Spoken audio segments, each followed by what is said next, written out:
大家好，欢迎来到丽丽厨房，我是丽丽。3伏天一定要让孩子多吃山药，山药可以健脾养胃。那我今天呢，就分享一个山药非常好吃的做法，孩子可喜欢吃了，3天2头就点名要吃，软糯鲜香，酸甜可口，可好吃了。一起来看看我是怎么做的吧。首先，我们准备2节这样的铁棍山药，做这道美食一定要选择铁棍山药。这样的山药营养丰富，口感更好。把洗净后的山药放在案板上，选择粗的一头，给它插上一根筷子，然后戴上一次性的手套，左手拿出筷子，右手拿出削皮刀，把山药皮去掉。因为山药皮很脏，很难清洗干净，一定要把这层山药皮给它去掉。山药呢有一层粘液，对这层粘液过敏的朋友，如果沾上粘液，手就会特别痒。所以我们在给山药去皮的时候，一定要做好保护措施。像我这样给山药去皮，手就不会痒了。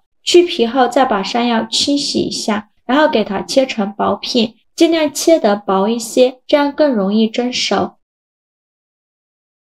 切好之后，把它放入盘中，冷水上锅蒸，盖上盖子，大火蒸15分钟。时间到，我们打开盖子看看，戳一根筷子下去，如果能够很轻松就能戳穿的话，说明就已经蒸熟了。再把它取出来，兜大碗中，再往里边加入20克白糖，喜欢吃甜的可以多放一些。然后取出压泥器，给它压成山药泥，尽量多压一会儿，压得越细腻越好。如果没有压泥器的，也可以用叉子或者是擀面杖给它压成山药泥。就压成这样细腻的山药泥就可以了。再往里边加入300克糯米粉，糯米粉呢最好选用水磨糯米粉，这样的糯米粉糯性会更好。用筷子搅拌均匀，让山药泥和糯米粉充分混合在一起，最后搅拌成这种面絮状，再下手揉成光滑的糯米面团。在揉的过程中，如果觉得太干，我们可以再加一些清水，如果觉得太稀，我们就再加一点糯米粉。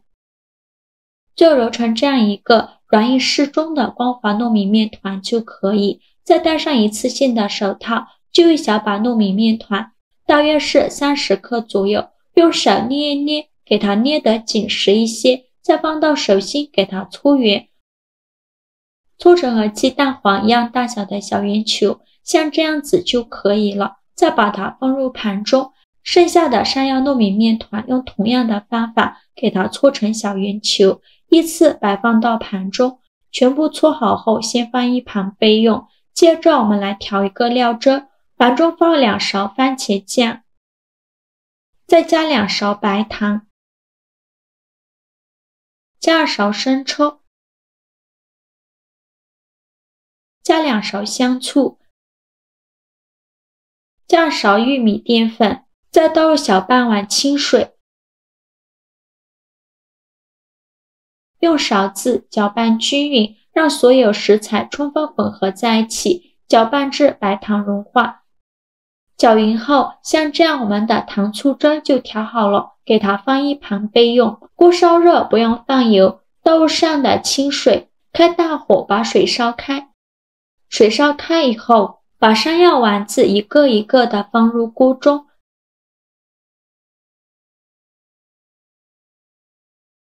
全部放进来以后，用铲子搅拌一下，防止粘连在一起。开大火煮，煮的过程中呢，不时的搅拌一下，防止粘锅底了。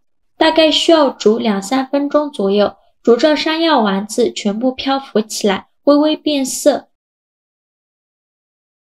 再往里边倒小半碗清水进行点水，继续用铲子搅拌，开大火烧开。烧开后，像这样就可以出锅了。再用漏勺控水捞出，迅速放凉水中过凉，这样山药丸子的口感会更加的劲道，而且不会粘连在一起。再用勺子搅拌搅拌，过凉后再用漏勺控水捞出，把它放入盘中，先放一旁备用。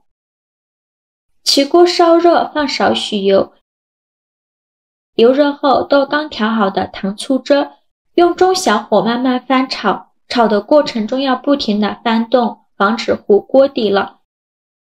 煮着汤汁变浓稠，并且冒出这样密集的小泡泡，我们再把山药丸子倒进来，继续用铲子翻炒，让每一个山药丸子都能裹上一层糖醋汁，全程用中小火慢慢翻炒，炒的过程中要不停地翻动，防止糊锅底了。制作视频不易，一个小红心对于您来说只是举手之劳，但是对我来说可以高兴到睡不着觉。这个视频麻烦您帮忙点个免费的小红心吧，辛苦大家了。翻炒这每一个山药丸子都裹上一层糖醋汁以后，再往里边加勺白芝麻，再加一勺黑芝麻，这样吃起来会更香，而且还能补钙。继续用铲子翻拌均匀，让每一个山药丸子都能裹上一层芝麻。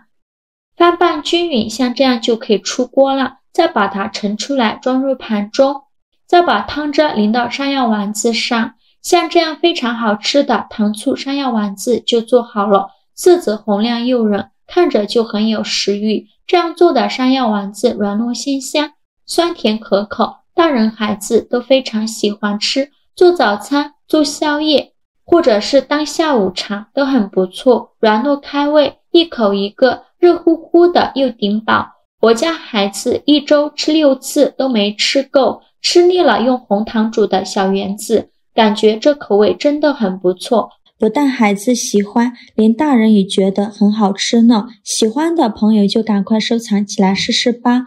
好啦，今日视频就分享到这里了。如果您觉得我分享的视频对你有帮助的话，请您给我点个赞，或者是订阅我的频道，我每天都会分享不一样的美食视频。我是丽丽，我们下个视频见，拜拜。